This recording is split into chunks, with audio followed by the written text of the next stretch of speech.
Salmo, capítulo de número 2. Vamos ler apenas o versículo de número 12.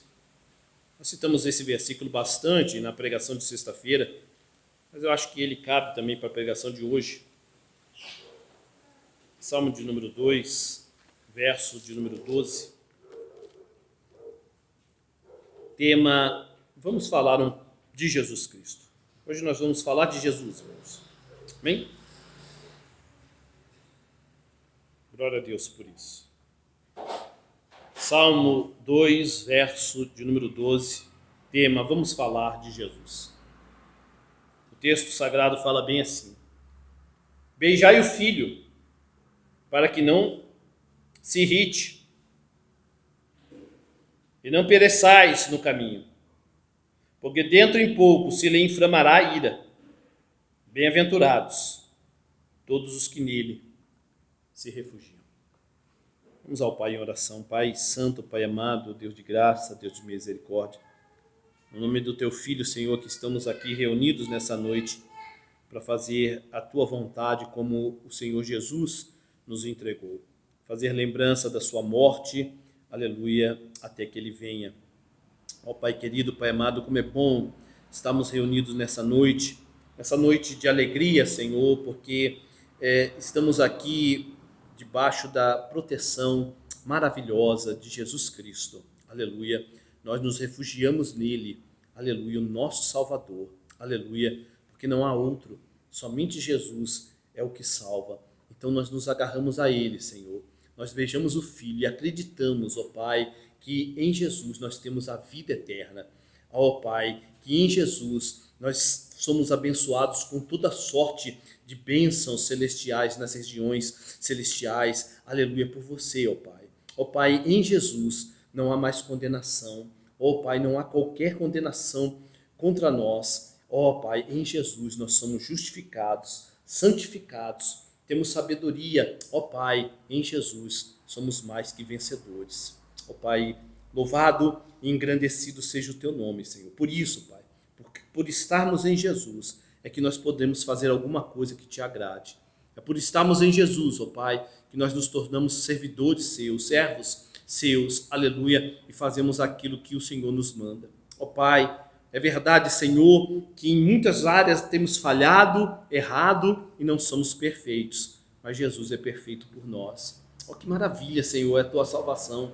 Que grandioso, porque no final de tudo, toda honra, toda glória será dada a Ti, ó Pai. Aleluia, por Tua graça soberana, por Tua graça incondicional, pelo Teu amor incondicional. Ó Pai, o Senhor que nos tirou do lamaçal do pecado e nos colocou sobre a firme rocha que é Cristo Jesus. Obrigado, Pai. As palavras faltam, Senhor, diante da grandeza da Tua salvação. Então nós dizemos obrigado.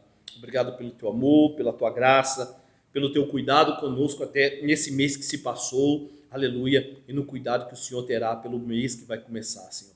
Nós louvamos e bendizemos o Teu nome.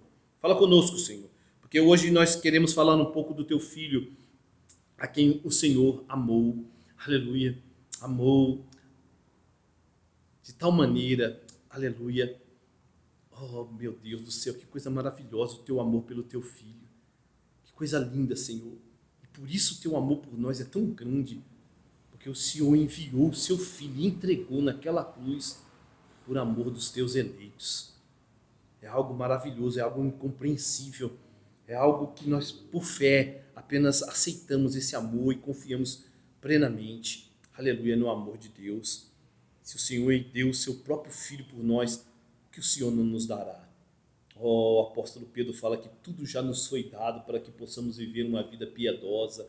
Aleluia, ajuda-nos, Senhor. Ó Pai, nas lutas contra o pecado, ajuda-nos, porque tudo vai ser nos dado. Tudo que pedimos a Ti para que possamos viver uma vida em santidade será nos dado, Pai.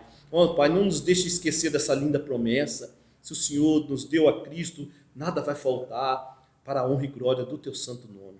Nós Te agradecemos, Pai, em nome de Jesus. Amém e amém.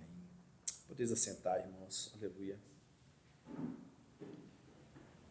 Esse texto é tão lindo, né?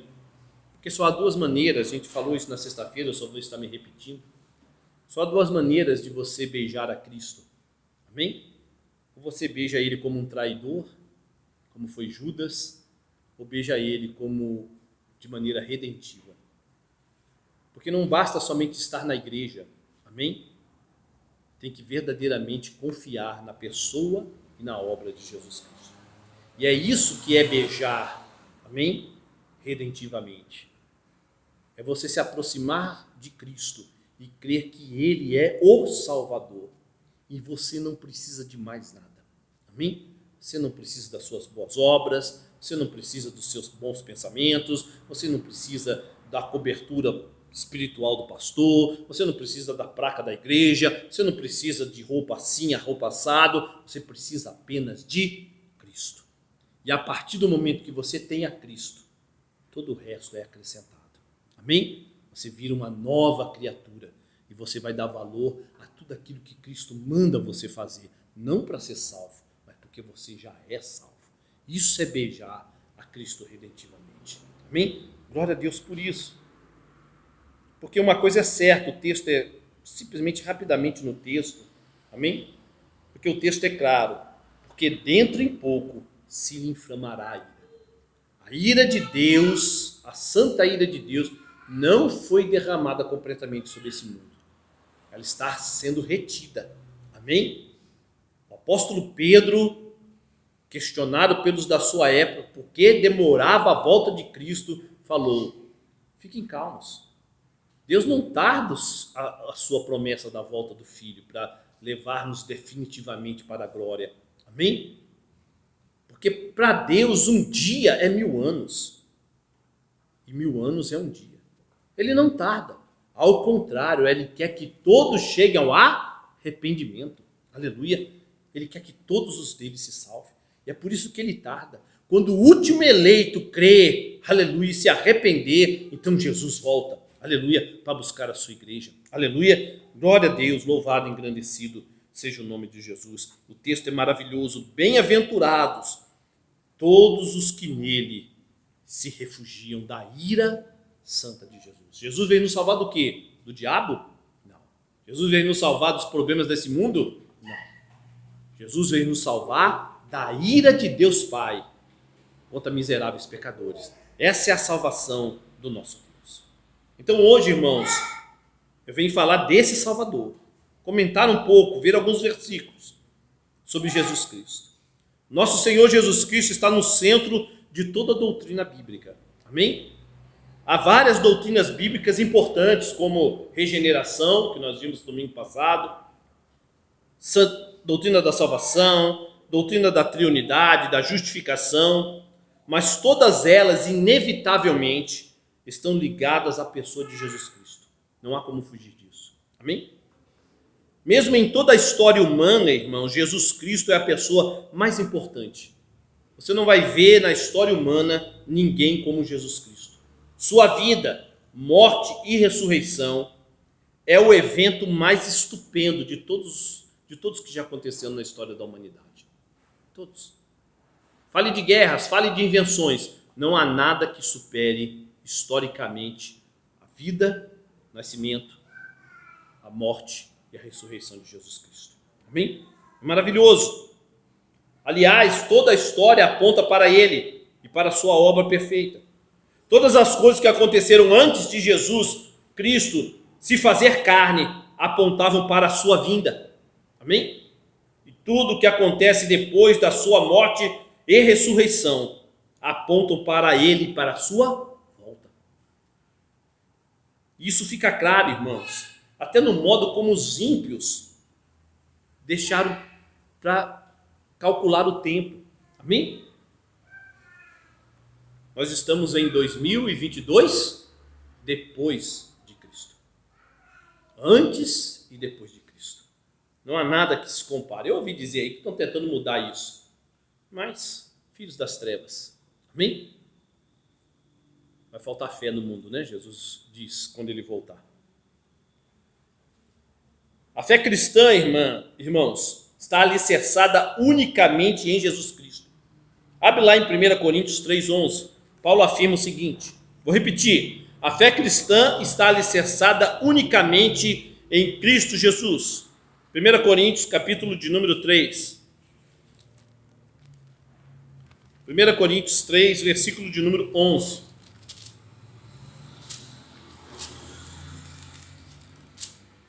Três, 11. Diz bem assim: porque ninguém pode lançar outro fundamento, além do que foi posto, o qual é Jesus Cristo. Não existe outro fundamento na fé cristã. É Jesus Cristo. Você não pode pregar nada que não seja Jesus Cristo. O alicerce, o fundamento é Cristo. Se não for Cristo, tudo desmorona. Amém? Ele é o alicerce. E isso, irmãos, separa o cristianismo, a fé cristã, a fé dom de Deus, de qualquer outra fé carnal que os homens tenham inventado. Totalmente. Isso separa totalmente. Todas as outras religiões, entre aspas, independe dos nomes a qual elas estão ligadas. Pense nas religiões. Pense em Maomé, Buda, Confúcio ou qualquer outro. Todos esses, se não tivessem existido, as suas religiões falsas ainda poderiam vir a existir. Os fundadores dessas seitas não são em nada absolutamente a essência delas. Amém? Elas não dependem dos seus fundadores. Você não vai ver um muçulmano falando: eu preciso ser salvo porque Maomé, só sou salvo porque Maomé entregou a vida por mim. Ou porque Buda entregou a vida por mim. Eu dependo daquela pessoa. Você não vai falar. Nenhuma religião vai falar isso. Eles inventaram os ensinamentos deles, mas é isso. Amém? Nas religiões falsas, o que importa é exatamente apenas o ensino e não a pessoa. Outras pessoas poderiam tê-las criado, amém? No lugar destes. Mas o ensino seria mantido. O ensino seria pouco afetado. Então, não depende das pessoas que fundaram. Depende apenas do ensino. Vai levar para uma vida melhor, alguma coisa, promete alguma eternidade, tudo falso. Mas no caso da fé cristã, a fé verdadeira, a fé dom de Deus, não é assim. Cristianismo é Jesus Cristo. E Jesus Cristo, sem Jesus Cristo não existe cristianismo. Cristianismo é Jesus Cristo. Sem Jesus Cristo não existe cristianismo. Ele, Jesus, não é apenas essencial, mas absolutamente vital para um cristão. Logo, irmãos, tudo gira em torno da pessoa de Jesus Cristo. Nós estamos reunidos aqui hoje para quê? Na fé, na pessoa de Jesus Cristo, nosso Senhor, não é? Nós viemos aqui para ceiar, amém? Por causa de quem? De Jesus Cristo. Fazendo memória da sua morte até que ele, tudo é para Cristo. Ele é o centro, amém? Nós viemos aqui por causa da fé em Jesus Cristo. Os primeiros cristãos foram chamados de quê? De cristãos por quê? Porque a fé deles era em Cristo. Amém? Porque eles buscavam a Cristo. Se reuniam em torno da fé no Filho de Deus, Jesus Cristo. Então, algo que deve ser a nossa pergunta e preocupação é: qual é a nossa relação pessoal com Jesus Cristo, irmãos? E quando eu falo de relação pessoal, irmãos, não me entendam mal, porque hoje em dia, infelizmente, o número de hereges é grande. Você vai ver muita gente falando assim: não, eu caminhei com Jesus na praia. Jesus, né? Tem um monte de gente falando um monte de heresias. Ah, eu estava lá fazendo a barba e de repente Jesus apareceu do meu lado. Não é disso que eu estou falando. Não estou falando de arrepio, nem de visões. Estou falando do seu relacionamento pessoal em relação àquilo que a Bíblia fala de Jesus. Você conhece o Jesus da Bíblia? Você sabe o que ele fez por você? Você sabe quem ele é? Porque isso é fundamental. Irmãos, muitas pessoas que se declaram cristãs não são, pois Jesus Cristo, a bendita pessoa, não é de forma nenhuma essencial no pensamento delas. Amém? Elas acham que ser cristão significa apenas, e a grande maioria dos que se dizem cristãos, e aí eu estou englobando todos, tá?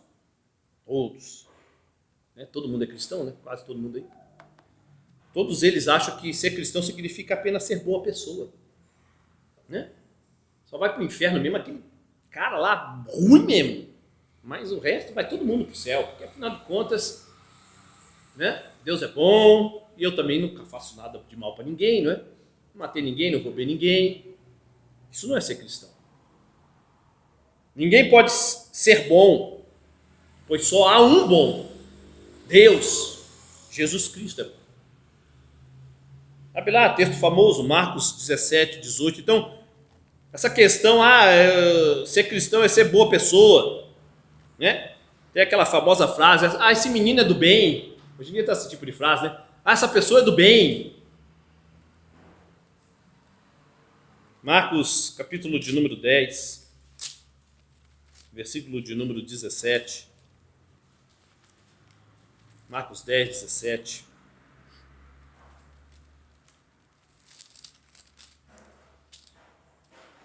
E pondo-se Jesus a caminho, correu um homem ao seu encontro, e ajoelhando-se perguntou-lhe: bom mestre, que farei para herdar a vida eterna? Ele chamou Jesus de bom. Por que Jesus respondeu dessa maneira para ele? Olha o que Jesus falou para ele: por que me chamas bom? Era uma pergunta, né? Ele deveria responder, mas ele não respondeu. Então Jesus falou: ninguém é bom senão um, que é Deus. Qual era a resposta correta desse homem se ele fosse um eleito? Eu chamo o Senhor de bom porque o Senhor é Deus. Mas ele não tinha ele não conhecia pessoalmente a Cristo. Ele não sabia que Cristo, ele não queria beijar Cristo redentivamente. Ele queria a vida eterna, mas não queria beijar o Senhor redentivamente.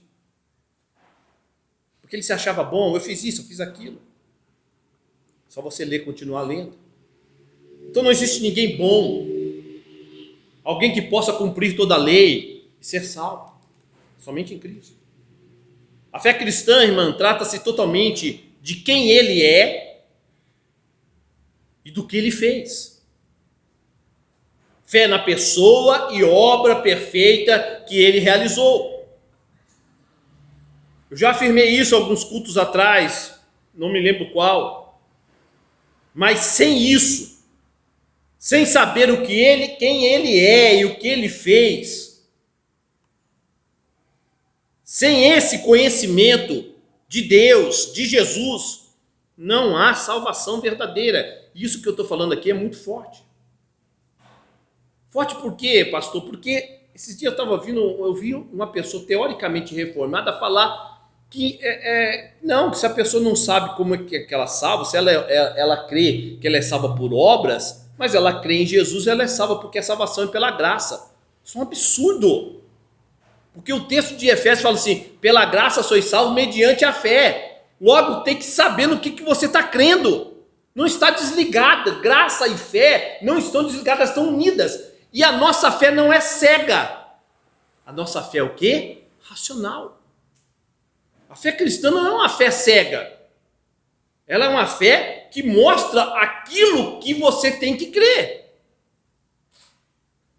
Logo eu afirmo: se você não sabe o que Jesus é, quem ele é, e se você não sabe o que ele fez, não há verdadeira salvação.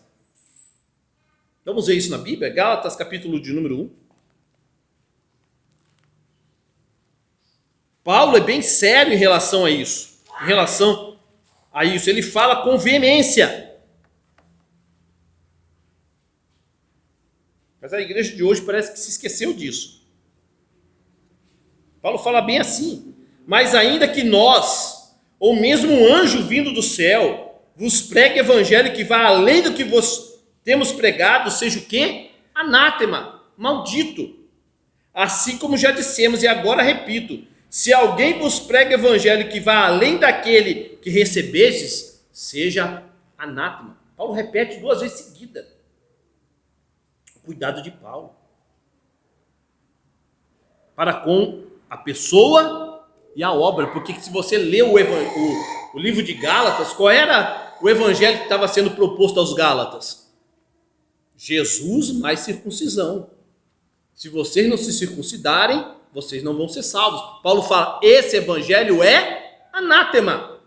É Jesus somente, não tem mais nada a acrescentar. Então é o que ele fez e quem ele é. Então devemos, irmãos, estar absolutamente certos em relação ao que cremos e sabemos a respeito dele e da sua obra. Não adianta apenas dizer, eu acredito em Jesus. Tem muita gente que fala isso, mas não é só isso. É necessário para a glória de Deus saber qual é o ensino a respeito de Cristo e quem ele é. Pedro mesmo diz, em 2 de Pedro 3,18, antes crescei na graça, ou seja, na obra que ele fez, e no conhecimento do nosso Senhor Jesus Cristo. Pedro está alertando, dando um mandamento. Crescei na graça, ou seja, na obra, e no conhecimento do próprio Jesus Cristo, que fez essa obra de graça por vocês. Irmãos, a Bíblia ensina a gente isso. Olha o cuidado que Deus teve com a palavra dele para nós. Porque o evangelho é um só, não é? Em toda a Bíblia está o evangelho. Lá em Gênesis 3,15 já está o evangelho. Os teólogos falam o proto-evangelho, né? Foi pregado ali para Eva e Adão. Amém? E é pregado para nós também. Mas aprove a Deus que 4 homens inspirados pelo Espírito Santo escrevessem a respeito da história do verbo vivo de Jesus Cristo de maneira particular. O evangelho está em toda a Bíblia, mas particularmente aprove a Deus que 4 homens escrevessem o que nós chamamos de os 4 evangelhos. Mas é um só, né? Mas por que esse cuidado de Deus de 4? Para que isso? A Bíblia vai responder para que isso. Para que todas as informações sobre o Filho unigênito fossem perfeitamente conhecidas pelo seu povo. É para isso que Deus colocou 4 evangelhos. Você vai falar, onde está isso na Bíblia, pastor? Vamos lá. Os próprios evangelhos falam isso. Lucas, capítulo de número 1.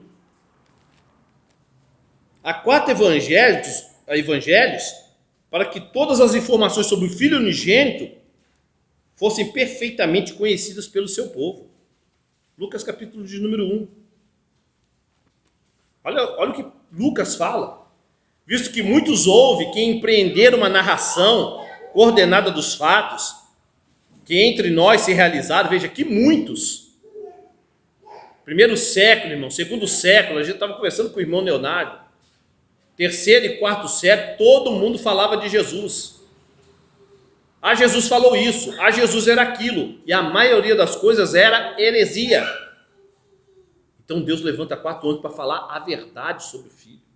E Lucas é um. Olha o que ele fala. Visto que muitos houve que empreenderam a narração coordenada dos fatos que entre nós se realizaram, conforme nos transmitiram os que desde o princípio foram deles testemunhas, oculares e ministros da palavra. Então, muitos tentaram fazer, mas Lucas está falando, eu fiz diferente, eu fui naqueles que viram, naqueles que são testemunhas oculares. Tem muita gente falando, mas eu fiz diferente. Isso que Lucas está falando. Eu fui instruído para Deus para fazer diferente. Eu fui naqueles que viram. Amém? Foram testemunhas, oculares e ministros da palavra. Igualmente a mim me pareceu bem, depois de acurada investigação de tudo, desde sua origem, dar-te por escrito, excelentíssimo Teófilo, que era para quem ele estava escrevendo a carta, uma exposição em ordem, para que tenhas plena certeza. Por que ele estava escrevendo? Para que tenhas plena certeza das verdades em que fostes isso. Qual era a preocupação de Lucas? Teófilo, você tem que ter certeza daquilo que você foi instruído. Isso que eu estou escrevendo vai gerar em você o quê? Fé. João, capítulo de número 20. Evangelho de João.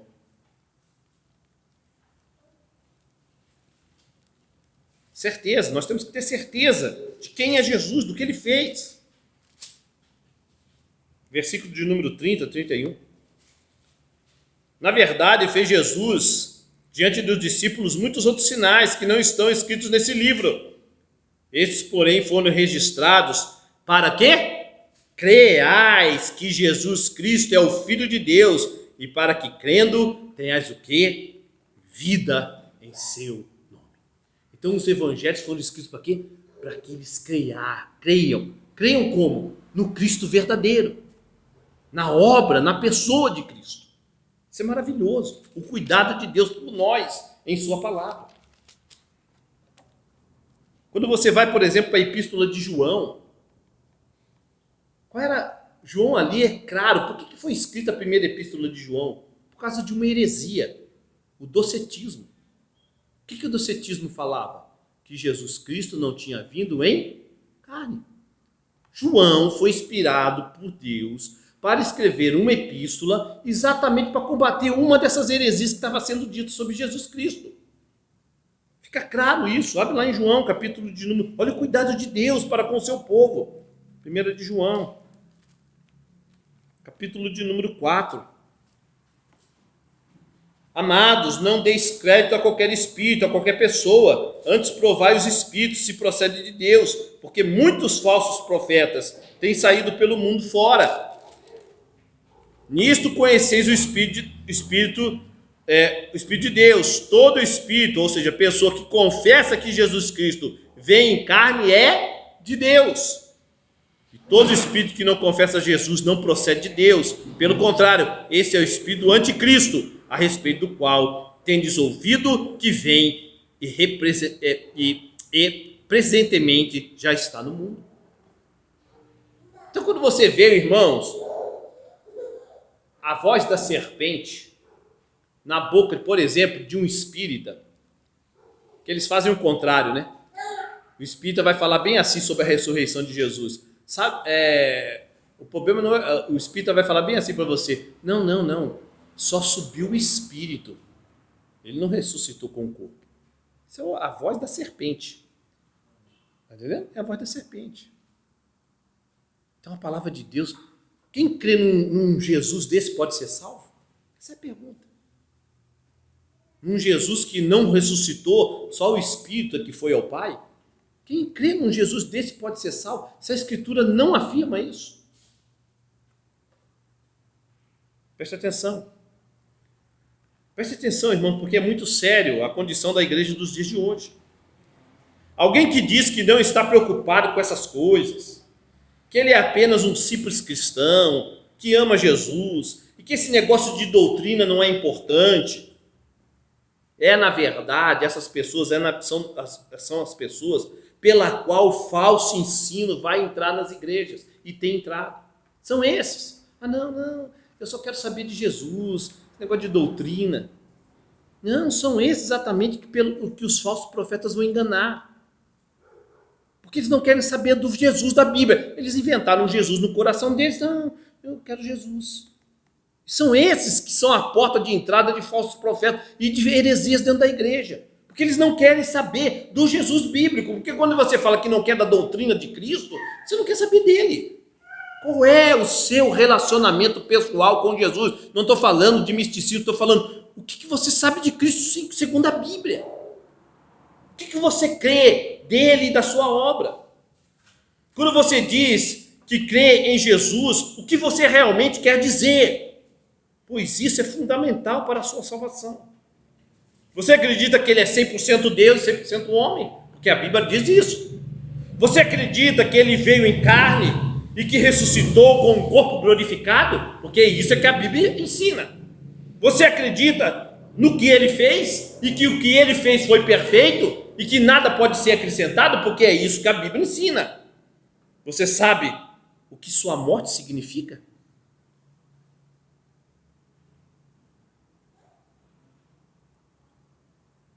Irmãos, estava vendo aquela senhora, que Deus tenha misericórdia dela. Escreveu no site dela lá, não sei o que, Reutemann, sei lá, uma do PT aí, que Jesus Cristo morreu na cruz porque ele lutou contra o sistema, foi oprimido.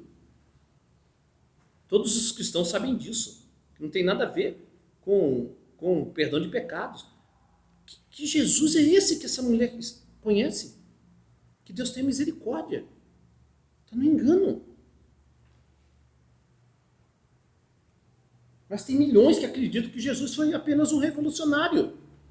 Apenas alguém que lutou contra o sistema e infelizmente morreu. E que deixou o exemplo de luta revolucionária para os outros. Essas pessoas não são salvas. Tudo isso não são apenas detalhes. Não é apenas detalhe você saber que Jesus é 100% Deus, 100% homem.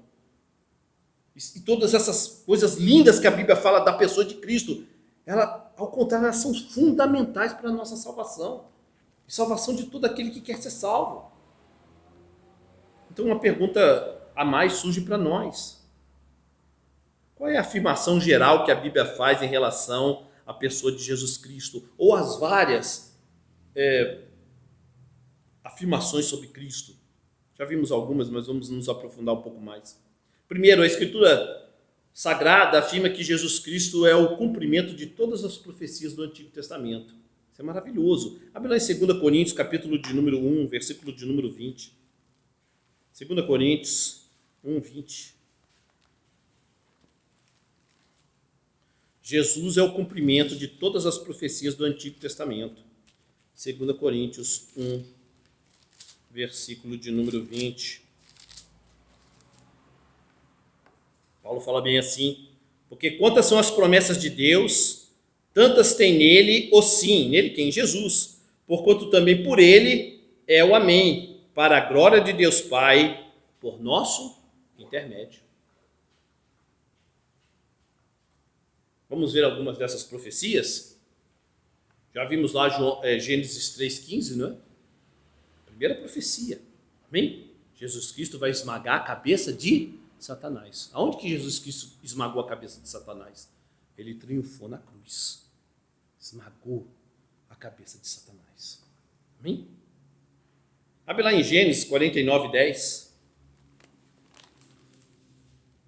Ali apontava para Cristo. Gênesis 3,15. Gênesis 49, 10. O cetro não se arredará de Judá, nem o bastão de entre os seus pés, até que venha Siló, e a ele obedecerão os povos. De onde que o nosso Salvador é? De qual tribo? De Judá. O cetro, o poder, permaneceu sempre com Judá. Que coisa maravilhosa. E não se apartou até que o Senhor pudesse alcançar os gentios, todos os povos. Amém?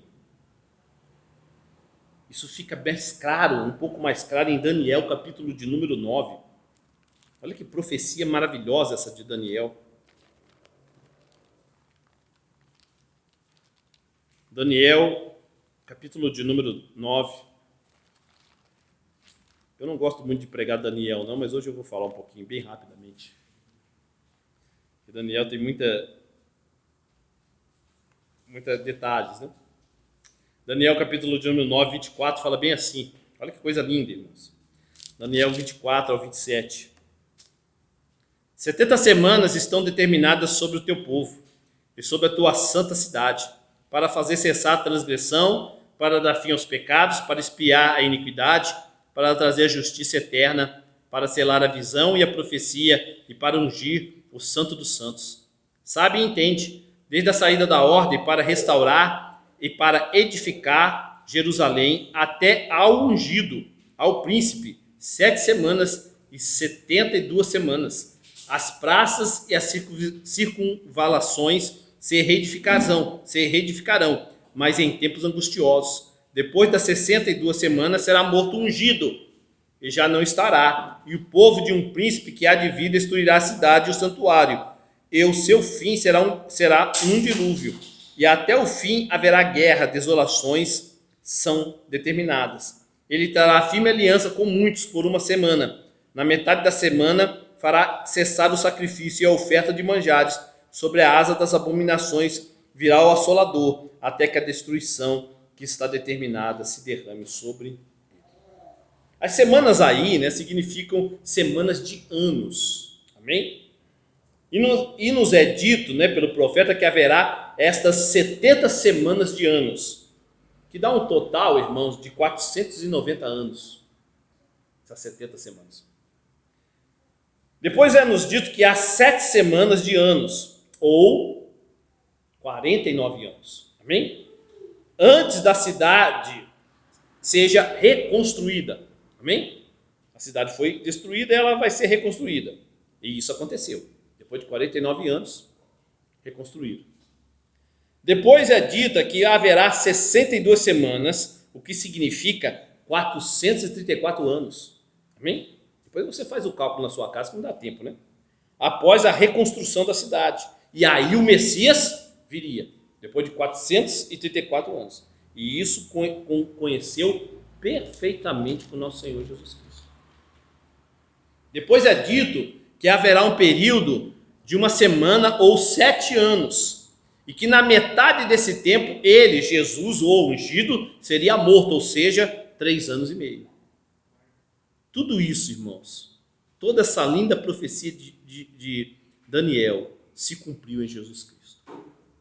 Quando você vai para o profeta Ageu 2,9, o profeta Ageu fala: a glória da segunda casa será maior do que a primeira. Por que a glória da segunda casa é maior do que a primeira, irmão? Porque Salomão construiu um templo maravilhoso, estupendo, mas foi destruído. E o ungido nunca teve lá. O templo, o segundo templo, diz o profeta Ageu que os que viram, tinham lembrança ainda do primeiro templo, choravam, porque não era a mesma glória. Mas o profeta fala: a glória da segunda casa será maior do que a primeira. Por quê? Porque o ungido estará lá dentro. Ele vai adentrar essa casa. Então a glória é muito maior do que a glória do templo de Salomão. Amém? Porque o Senhor, o Filho de Deus, o ungido, o servo, o sofredor, entrará ali dentro. Por isso que vai ser maior. Não é a aparência, é a pessoa que vai fazer daquela casa muito maior, a glória daquela casa. Malaquias 3:1. Abre lá em Malaquias. Que coisa linda. Malaquias 3:1.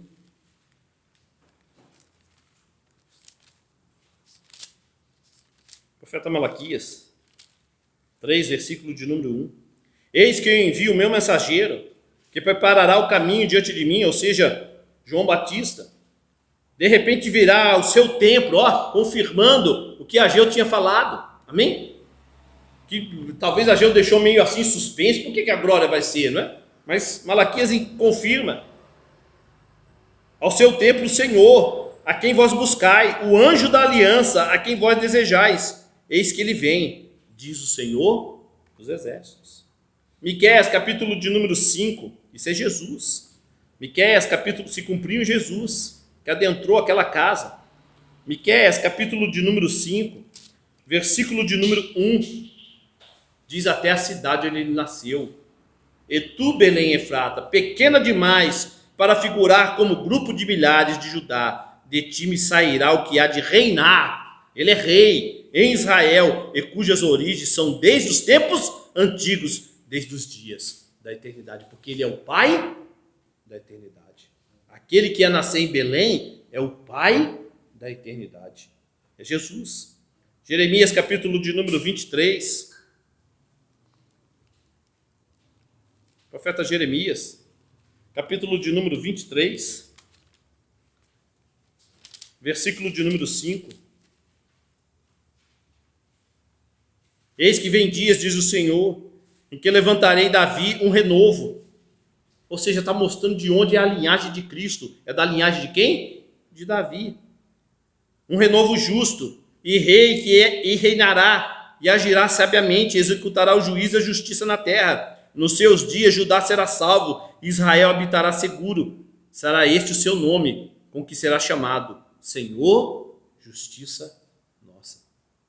Porque nós vamos ver lá na frente quem é que vai julgar todas as coisas. Ele é o Senhor, Justiça Nossa. Porque se ele não for a sua justiça hoje, ele não vai ser naquele dia da volta dele. Ele é a nossa justiça.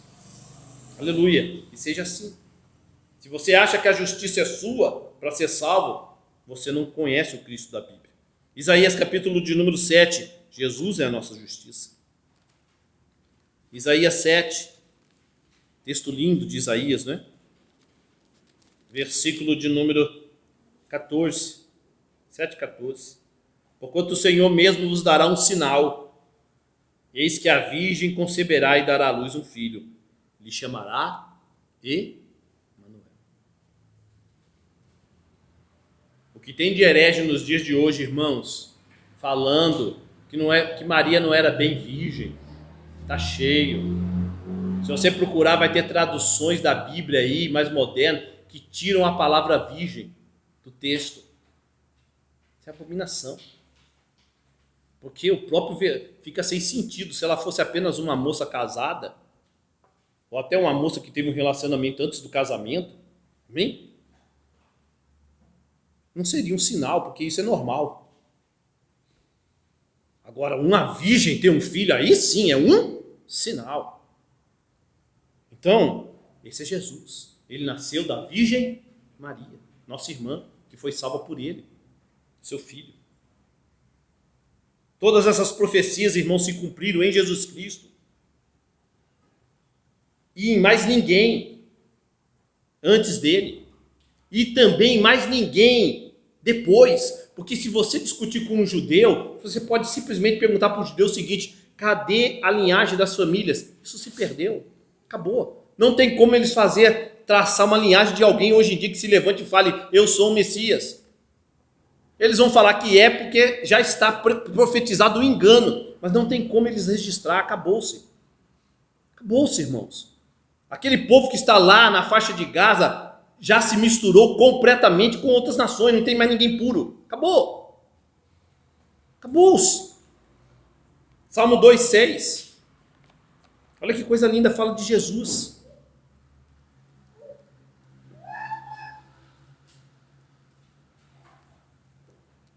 Salmo 2:6.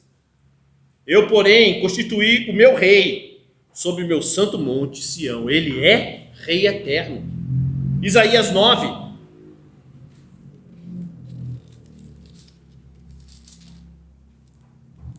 Seis e 7. Porque o menino não nasceu, um filho se nos deu, o governo está sobre os seus ombros, e o seu nome será maravilhoso conselheiro, Deus forte, Pai da eternidade, Príncipe da paz. Ou seja, ele, Jesus, é rei e conquistador.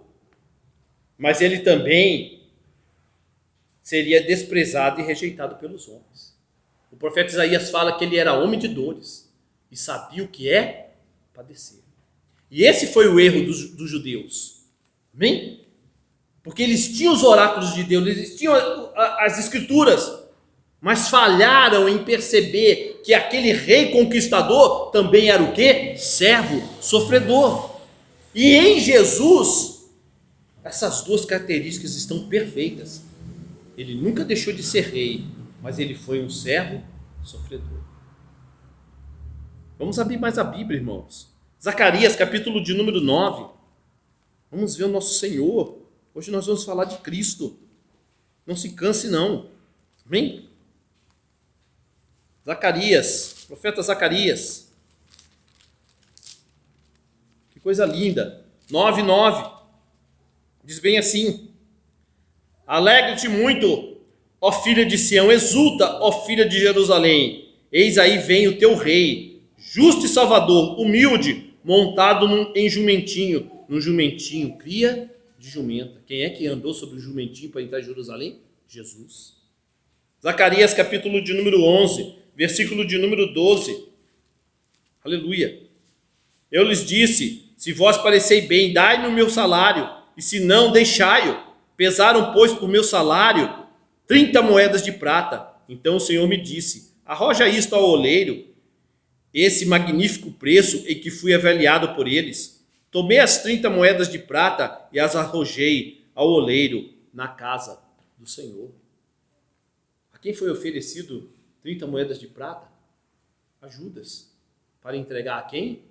A Jesus Cristo. Foi isso que eles acharam que Jesus valia. 30 moedas de prata. Salmo 22:1. Isso se cumpriu em Jesus.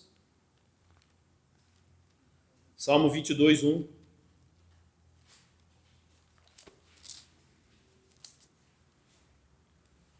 Fala até o que ele ia falar na cruz. Deus meu, por que me desamparastes? Foi Cristo que disse isso na cruz. E no versículo 18 diz assim do Salmo 22: repartem entre si as minhas vestes, e sob a minha túnica deitam sortes. Foi isso que aconteceu com Cristo. Zacarias, voltando ao profeta Zacarias, agora no capítulo de número 12, versículo de número 10, aleluia, diz bem assim: e sobre a casa de Davi, e sobre os habitantes de Jerusalém, derramarei, é isso mesmo, Zacarias 12, 10, isso mesmo, amém? E sobre a casa de Davi, e sobre os habitantes de Jerusalém, derramarei o espírito da graça e de súplicas, olharão para aquele a quem transpassaram, plantearão como quem planteia por um unigênito, e chorarão por ele, como se chora amargamente pelo primogênito. Para saber se Jesus estava morto, o soldado transpassou o lado de Cristo. Jerusalém chorou, amém? Pelo ungido e primogênito de toda a criação, ungido de Deus e primogênito de toda a criação, Jesus Cristo. Ele era profeta, amém? Profetizado pelo maior de todos os profetas até aquele momento que Israel conhecia. Quem? Moisés. Abre lá, Deuteronômio 18, 18. Amém?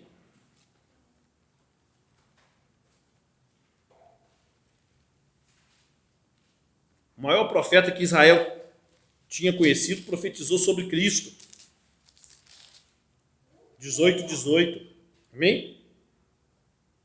Que coisa linda. Suscitar-lhes-ei um profeta do meio dos seus irmãos, semelhante a ti, em cuja boca porei as minhas palavras, e ele lhes falará tudo o que lhes deve ordenar. É por isso que Cristo, quando subiu no monte, falou assim: o que foi dito para vocês pelos antigos? O que foi dito por Moisés para vocês? E aí Cristo fala o quê? Eu vos digo.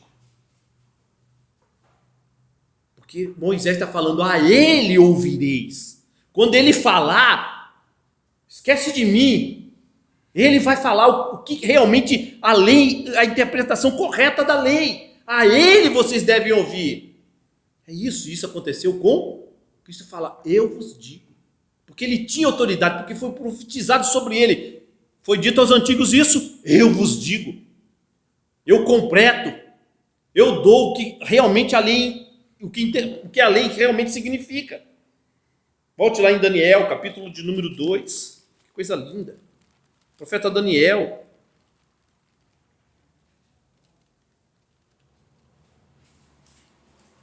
Daniel 2, versículo de número 44. 2:44. Diz bem assim: mas nos dias destes reis, o Deus do céu suscitará um reino que não será jamais destruído. Este reino não passará a outro povo. Esmiçoará e consumirá todos esses reinos, mas ele mesmo subsistirá para sempre. É o reinado de Cristo Jesus. Ele é rei. Todos esses ofícios foram profetizados em relação a Jesus. Ele é o rei, ele é o profeta, ele é o sacerdote. Jesus Cristo é a única pessoa pela qual podemos ser reconciliados com o Deus Santo. Amém? Hebreus 12, 24. Hebreus 12, 24.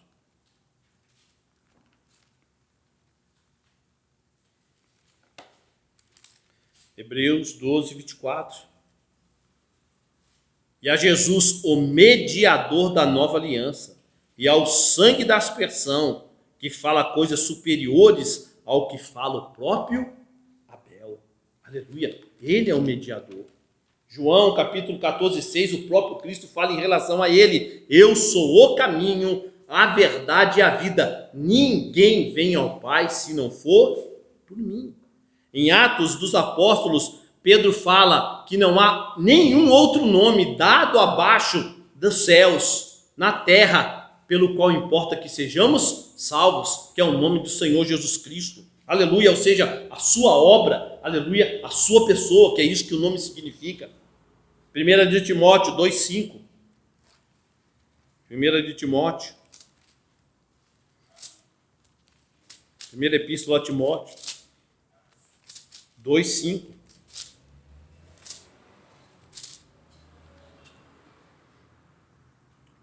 Diz bem assim: porquanto há um só Deus e um só mediador entre Deus e os homens, Cristo Jesus, homem. Jesus é aquele em cujas mãos está todas as coisas, ou seja, todo o poder foi dado a ele nos céus e na terra. Ele é o Todo-Poderoso, o Alfa e o Ômega, e está acima de toda força, domínio, autoridade e poder. Isso está bem descrito lá em Apocalipse, capítulo de número 5. Amém? Jesus é o Senhor da história. Amém? E nada foge do seu controle. 1 Coríntios 15, 25. Jesus é o Senhor da história. 1 Coríntios 15, 25.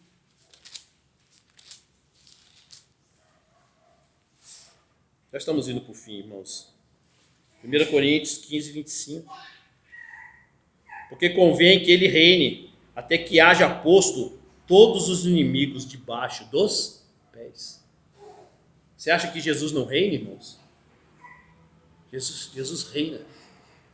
Tudo que está acontecendo no mundo, Jesus tem controle total e absoluto. Nada foge do controle dele. Ele reina sobre esse mundo. Não há uma disputa. Mas tudo de ruim que está acontecendo, Jesus reina. Ele é o Senhor completo. Efésios capítulo de número 1. Está em Coríntios, vá para Efésios. Efésios capítulo de número 1, versículo 22 e 23. E pôs todas as coisas debaixo dos pés, e para ser o cabeça sobre todas as coisas, o deu à igreja, a qual é o seu corpo, a plenitude daquele que a tudo enche em todas as coisas. Aleluia! Esse é o nosso Senhor. Os reis da terra, irmão, acham que fazem alguma coisa, que controlam os seus destinos. Quantas vezes você já viu na internet, irmãos, coisas do tipo assim, não, a família Rockefeller, a família não sei dos que, os Illuminati, e eles têm um plano para o governo do mundo. Amém, irmãos, pode ter o plano que eles quiserem. Eles estão comendo na palma do Jesus. Eles estão fazendo somente aquilo que Cristo quer. Aleluia! É isso que a igreja tem que entender. Aleluia! Esses homens acham que têm o controle do mundo, que eles vão salvar o planeta, que eles vão fazer o que eles querem. Eles não vão fazer nada que não esteja do total controle de Cristo. Nosso Senhor Jesus Cristo está no controle de tudo, sem exceção, das maiores às menores coisas. E isso deveria ser maravilhoso para nós. Se nós compreendemos isso, nós não murmuramos nunca mais na vida. Amém? Nunca mais. Jesus está no controle de tudo. De tudo. Nós só vamos nos arrepender de pecar contra Ele. Mas não vamos murmurar de mais nada. Porque Ele está no controle da nossa felicidade, dos momentos ruins também. Amém? De tristeza. Jesus Cristo também é o juiz pelo qual toda a humanidade será julgada. Já estou terminando. João, capítulo de número 5, 27. O profeta Miqueias falou, ele é a nossa justiça, não foi? Se ele não for a sua justiça hoje, irmãos, naquele dia não haverá salvação. O próprio Cristo fala isso, que o Pai lhe deu essa autoridade. João, capítulo de número 5, versículo de número 27, Cristo deixa bem claro isso que foi dado a ele. João 5, 27, Jesus fala bem assim, ele deu autoridade para julgar, porque é o Filho do homem. Quem vai julgar? Jesus. Amém? Jesus é o que vai julgar. Atos, capítulo de número 17. Atos, capítulo de número 17. E eu encerro com isso. Atos 17. Versículo de número 31. Olha o que Paulo fala de maneira maravilhosa, cheia do Espírito. 17, 31. Porquanto estabeleceu um dia em que há de julgar o mundo com justiça, por meio de um varão que destinou e acreditou diante de todos, ressuscitando dentre os Deus vai julgar a humanidade através de Jesus, que morreu e ressuscitou. Aleluia. É por isso que o salmista é sábio e cheio do Espírito Santo fala o quê? Beijai o filho. Porque o julgamento ais as portas. Porque o julgamento é esse. A luz veio ao mundo, mas os homens amaram mais as trevas do que a luz, porque as suas obras eram más. Amém? Que nós podemos nos arrepender das nossas obras más e nos refugiarmos em Cristo todo dia, todo instante, nos arrependendo para a honra e glória do Senhor. Vamos ao Pai em oração. Amém, irmãos? Aleluia. Glória a Deus.